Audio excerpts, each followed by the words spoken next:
오늘 25장의 내용은 뭐 크게 어떤 그 신학적인 내용은 크게 없고 어떤 행정적인 내용들만 쭉 이렇게 있는 그런 장입니다.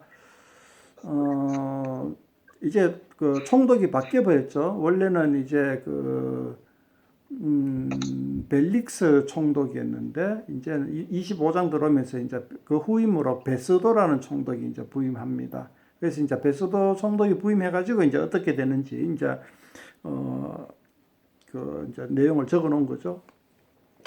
먼저 이제 그 벨릭스 총독 때에는 그 바울이 2년 동안 그 구류 당에 이제 성경 본문 말씀 단어 따르면 구류라 그러죠. 예, 구류 해가지고 2년 동안 구류해 놓은 거예요. 2년 동안 가이사랴에서 바울을 묶어 놓은 거죠. 다른 데 못 가게. 그러니까 가이사랴 못 벗어난 거죠.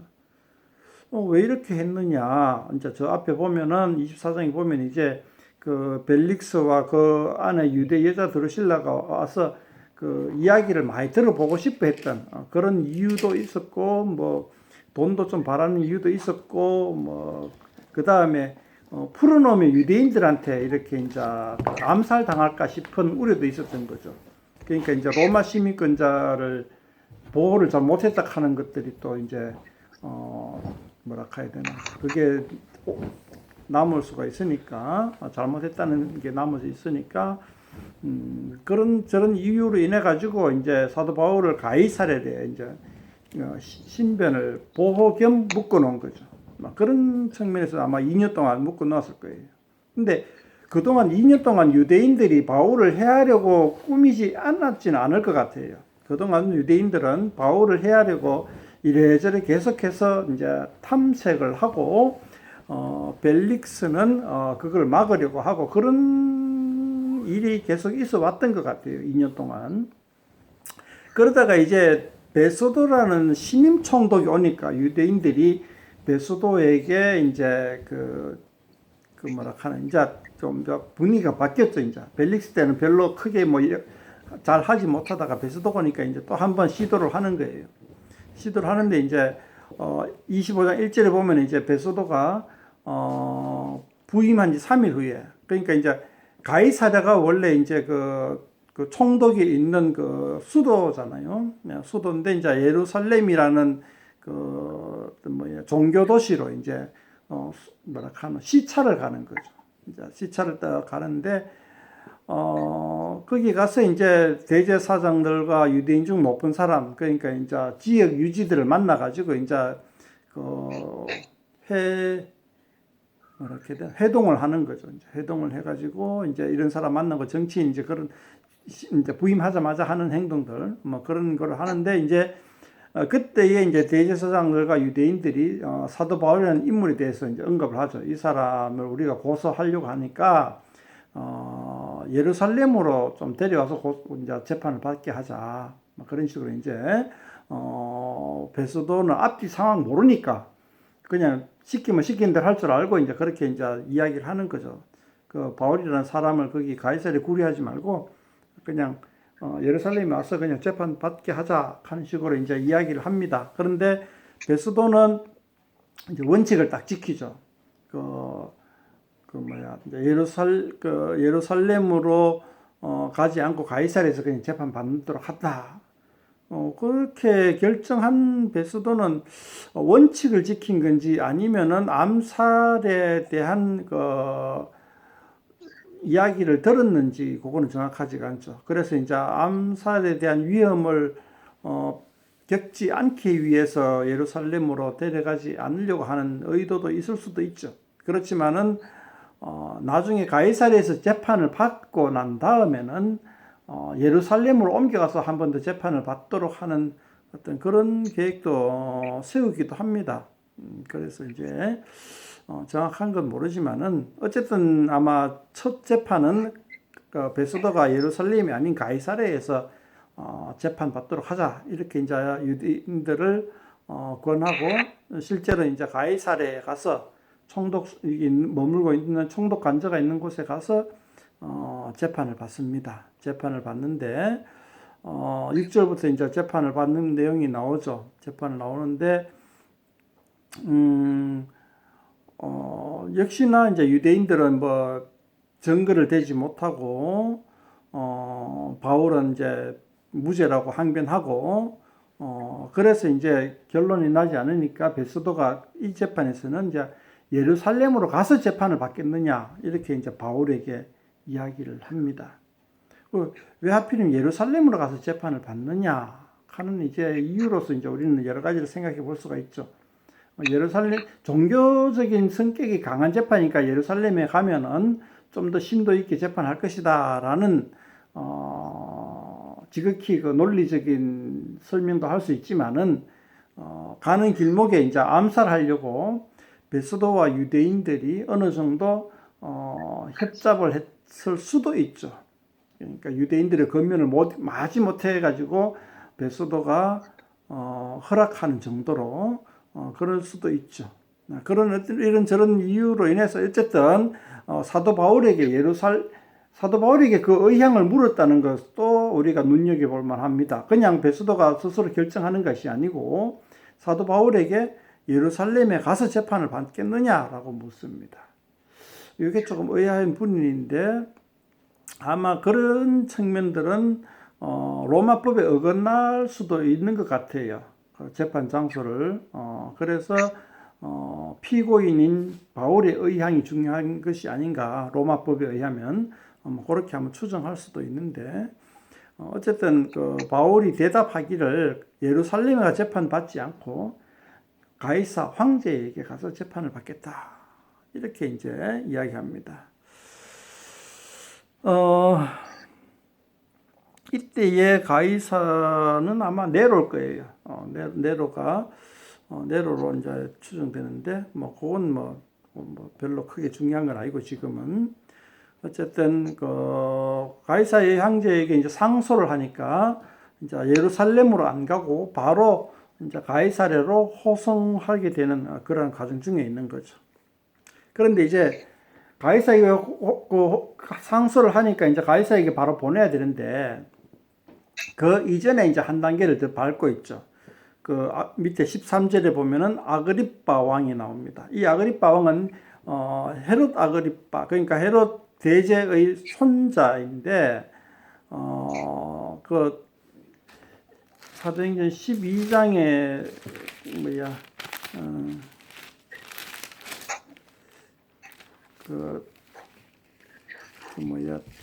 야고보를 죽이고 하는 그 헤롯, 그죠? 그 헤롯이 자기 아버지. 그 다음에 이제 또 헤롯 2세죠. 이건 헤롯 아그리파 2세라고 이야기를 하는데 헤롯의 손자죠. 그래서 이제 이 왕도 자주 바뀝니다. 왕도 자주 바뀌고 하니까 이제 헷갈리는 거예요. 그리고 또 이름은 또 계속 똑같이 나오니까 또 헷갈리는 거고. 어쨌든 이 아그리파 왕은 되게 어릴 때에 그 왕을 물려받은 것을, 왕이 물려받아 가지고 이제 통치하는 영역이 굉장히 줄어들어 버립니다. 그래 가지고 굉장히 위세가 약해진 왕인데, 다행히도 이 아그리파 왕은 예루살렘 성전을 관리하는, 성전세를 관리하는 것과 그런 쪽으로 권한을 받았어요. 그러니까 통치 영역은 북쪽 사마리아 쪽 그쪽인데, 예루살렘 성전은 관리하는 그런 이제 영역을 자기가 받은 거죠. 그렇기 때문에 이제 유대인들의 통치 구역이 총독 베스도와 겹치는 거죠. 이래저래 구역이 좀 애매하고 복잡하고 그렇겠죠. 그에 대해서 구체적으로 자세히 알 필요는 없을 것 같아요. 그냥 어쨌든 이 아그리파 왕과 아그리파 왕 헤롯 아그리파 2세와 보르기오 베스도는 서로 이제 통치권이 이렇게 복잡하게 얽혀져 있다, 이 정도로만 우리가 알고, 그래서 무슨 일을 할 때에 서로 간에 이제 상의하는 게 필요한 거죠. 그래서 이제 아그리파 왕에게 와서 배석시키고 재판을 하다 보면 뭔가 새로운 정보가 나오지 않겠느냐 하는 어떤 그런 취지로 이 아그리파 왕을 배석시키고 재판을 한 번 더 합니다. 물론 이제 저 뒤에 가면은 나오는데, 이 상소문에 조금 더 뭐 적을 게 있나 싶어가지고 그렇게 했다라고 합니다. 자, 13절에 보면은 헤그리파 왕과 버니게가 하는 이 버니게 하는 인물이 나오는데, 얘는 이제 헤롯 아그리파 2세의 누나입니다. 누나인데 실제로는 그 결혼 관계, 그러니까 이제 정식 결혼 관계가 아니고 그냥 뭐 이렇게 같이 사실혼 관계에 있는 아내, 이 정도입니다. 그래서 이제 왕비 뭐 이렇게 황후 뭐 이런 식으로 표현하지 않고 그냥 그 직함이 없이 그냥 버니게만 이렇게 딱 나오죠. 그게 왜냐하면 공식적인 결혼이 아니기 때문에. 그러니까 건친이기도 하고 공식적인 결혼도 아니고 뭐 그렇게 하기 때문에 이제 그냥 버니게 하는데, 이 사람은 누나이자 아내, 사실혼 관계에 있는 아내, 이렇게 정도 생각하면 되겠습니다. 이 사람들을 이제 그 베스도에게 문안으로 왔을 때에 이제 바울을 한 번 더 재판석에 열고 뭐 뭔가 견할 정보가 있는가 싶어 가지고 이렇게 합니다.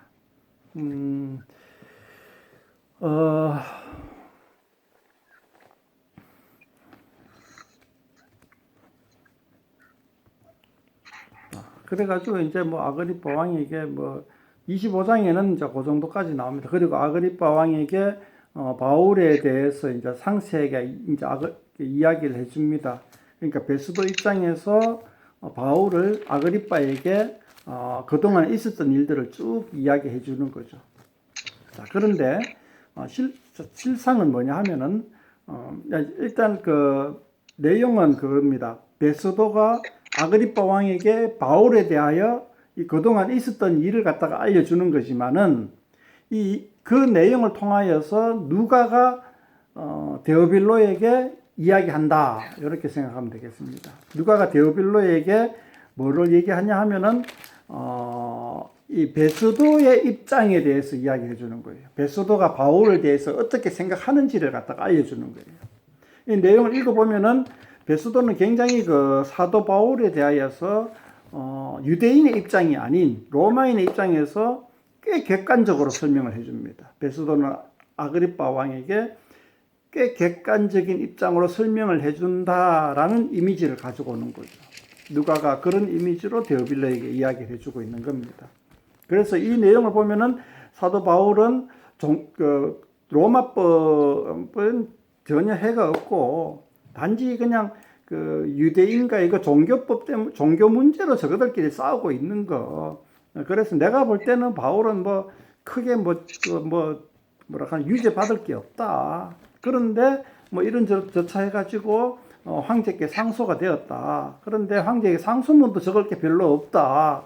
그래서 뭐 아그리파 왕 당신이 배석해가지고 뭐 좀 할 말 있으면 좀 보태가 상소문 뭐 적을 거 있으면 좋겠다. 뭐 이런 취지로 아마 쭉 이렇게 아그리파 왕에게 이야기를 해줍니다. 오늘은 이렇게 해서 이제 뭐 크게 신학적인 내용은 없고 이제 베스도의 그 입장에 대해서 이제 조금 길게 나오죠. 그러니까 25장은 어떤 베스도의 입장이다. 이렇게 이제 우리가 한번 생각해 볼 수가 있어요. 후반절에 가면은 자, 그래서 이제 그 베스도의 입장에서 봤을 때는 아까 한 번 더 반복하지만은 사도 바울은 죄가 없다라는 거죠. 몇 주 전에 이제 얘기했지만은 이 사도행전 후반절에 가면은 이제 굉장히 사도 바울에 대한 재판 과정들을 굉장히 상세하게 기록하고 있어요. 이 뭐냐? 지금 그 데오빌로는 각하에게 이 사도 바울이 어떻게 해서 가이사에게까지 와가지고 재판을 받게 되는 그 경위를 설명하는 거잖아요. 그래서 마지막 그 재판 과정들을 꽤 구체적으로 설명을 해서 황제까지 오게 된 경위를 갖다가 자세하게 보고를 하는 겁니다. 그렇기 때문에 이제 후반절에 와서는 이렇게 이제 상세하게, 아주 상세하게 그 경위들을 갖다 쭉 이야기하고 있는 것으로 보입니다. 그리고 그렇게 상세하게 보고하면서 이제 사도 바울의 입장을 적극적으로 변호하고 있는 거죠. 이 사람은 아무 죄가 없고 실제로 유대교의 법도 잘 지키고 로마법도 잘 지키고 사회적으로도 무리를 일으킨 적이 없다. 이렇게 이제 변론을 하면서 사도행전 뒷부분의 내용은 진행이 됩니다. 베스도는 꽤나 그 뭐라 할까 그 벨릭스보다는 조금 그 뭐라 해야 되나 현명하다 해야 되나 공정하다 해야 되나 벨릭스보다는 좀 더 공정했죠. 벨릭스는 이제 위에 보면 이제 돈을 좀 받을까 싶은 의도도 있었고 뭐 그런 정도에 있었는데 베스도는 굉장히 좀 이렇게 그 벨릭스보다는 굉장히 역사가들에 의해서도 청렴도가 조금 더 높은 점수를 주는 것 같아요. 이 베스도는 한 2년 정도밖에 통치를 못했어요. 왜냐하면 죽었기 때문에 2년 후에 바로. 근데 벨릭스는 좀 오랫동안 근무를 했고 근무를 하면서도 이제 그 일어난 그 소요들을 너무 강경하게 진압을 해가지고 황제로부터 책망을 당하는 일까지 있었고 뭐 그런 정도입니다. 아마 그렇기 때문에 그 총독의 기한이 잘리고 아마 벨릭스가 베스도가 후임으로 들어왔지 싶어요. 요게 이제 오늘 25장의 내용들을 대충 설명을 했는 겁니다. 보면은 아그리파 왕에 대해서도 행적에 대해서도 쭉 잠깐 나온 게 있죠. 내가 건너뛰었는데 가이사에게 찾아왔을 때 굉장히 옷을 갖다가 뭐라 할까 그거 했죠. 화려하게 입었다 해야 되나 그러니까 격식을 다 차려입었다는 거죠. 그러니까 그런 것들을 이제 기록한 목적이 뭘까를 한번 생각을 해봐야 돼요. 그게 어디 나옵니까?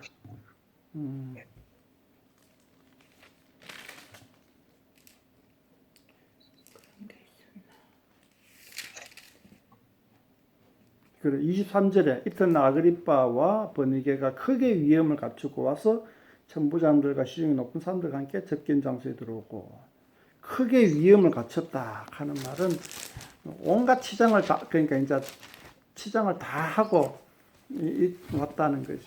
보통 군인들이 왜 막 훈장 주렁주렁 달고 뭐 모자 쓰고 별 달고 뭐 그러니까 딱 나타나는 그런 측면들을 하고 비슷하다고 보면 되겠죠, 그죠? 그렇게 크게 위험을 갖추고 와서 하는 걸 보면은 이게 이제 어떤 의미로 여기 요런 구절을 딱 갖춰 적어놨는지에 대해서 우리가 한번 생각을 해보시죠. 저도 뭐 구체적으로 이렇게 뭐 이런 게 있구나 하고 이제 신경은 썼지만은 구체적으로 말할 거리를 이제 제가 준비를 못했는데 한번 생각해 보면 좋을 것 같아요. 왜 이걸 그냥 건너뛰어 될 문장을 하나 집어넣은 게 이유가 뭘까 이렇게 한번 우리가 생각해 볼 때고 그 다음에 27절에 그 제목도 밝히지 아니하고 죄수를 보내는 것이 무리합니다. 이 제목도 제목은 실제로 나와 있죠, 그죠? 제목은 유대인들이 고소한 제목은 나와 있죠. 그런데 이제 그 제목을 이름 헷갈려요. 베스도가 인정할 수 없다는 거지. 인정을 할 수 없기 때문에 인정할 수 있는 제목을 갖다가 한번 밝혀보려고 노력을 한다. 이렇게 한번 생각해보면 좋겠습니다. 유대인들이 고소하는 그거는 이제 제목 축에 안 들어간다 이런 느낌을 받죠. 실제로 자기를 봤을 때는 무죄인데 그냥 무죄 때리면 되지 왜 가이사에게 보내느냐 이제 그런 어떤 것들 때문에 지금 그런 거죠. 이게 이제 오늘 25장 내용입니다. 또 이제 다른 분들이 말씀하실 거 있으면 좀 해주시면 좋겠네요. 아까 말씀하셨던 거 크게 위험을 갖추고 그거를 굳이 왜 넣었을까라는 것이 그냥 생각에 위험을 갖추고 그 줄에 천부장들과 시중에 높은 사람들과 함께 접견 장소에 들어오고 그랬잖아요. 그러니까 그 자리가 잘난 위치에 있는 사람들이 오는 장소인데 자기는 그 사람들보다도 나는 더 이제 더 나은 자리다, 그러니까 더 높은 자리다라는 것을 드러내기 위해서 그런 것 같아요. 그게 이제 그 객관적인 사실인데, 그러니까 이 누가의 의도는 뭐냐 이거지. 이런 구절을 집어넣은 게. 이거를 읽는 사람에게 어떤 이미지를 주기 위해서 이 구절을 집어넣는가. 그렇게 한번 생각해 보면. 그러니까 바울하고 지금 대조가 되는 상황이잖아요. 다 바울 1인 나머지는 다 대조. 바울은 지금 잡혀 있고 예. 빈약하고. 바울은 죄수의 몸을 재판받는 피고인으로 들어와 있고. 그러니까 다른 집은 다른 쪽은 다 갖춘 쪽인데 예. 저렇게 위험을 갖춘다거나 뭐 그러지 않아도 그냥 지위만으로도 바울하고는 너무나 대조적인데 뭐 또 갇혀 입었으니까는 더 일단은 바울에게 죄를 씌우는 게 목적이니까. 그 이제 재판 과정은 이제 26장에서 이제 다음 주에 한번 본격적으로 한번 읽어보면 뭔가 도움이 될 만한 나올지 모르고 또 거기에서 이제 또 우리가 많은 것을 얘기할 수 있을 것 같아요. 오늘은 그냥 사전 그 26장에 있는 그 바울의 변론을 듣기 위한 그 사전 상황 배경을 보여주는 거다. 이렇게 한번 우리가 이해하면 좋겠어요. 그래서 이제 많은 이야기들이 아마 다음 주에 진행이 될 것 같아요. 오늘 주에는 뭐 그렇게 크게 뭐 논의할 게 많지 않은 것 같아요. 그냥 배경만 우리가 좀 잘 공부하면 되겠습니다. 이제 새로운 인물 베스도가 나왔고 새로운 인물 헤롯 아그리파 2세와 버니게가 나왔고 이런 인물들에 대해서 우리가 좀 아는 것만 해도 오늘은 좀 이렇게 만족해야 안 되겠나 싶어요. 네, 이상입니다.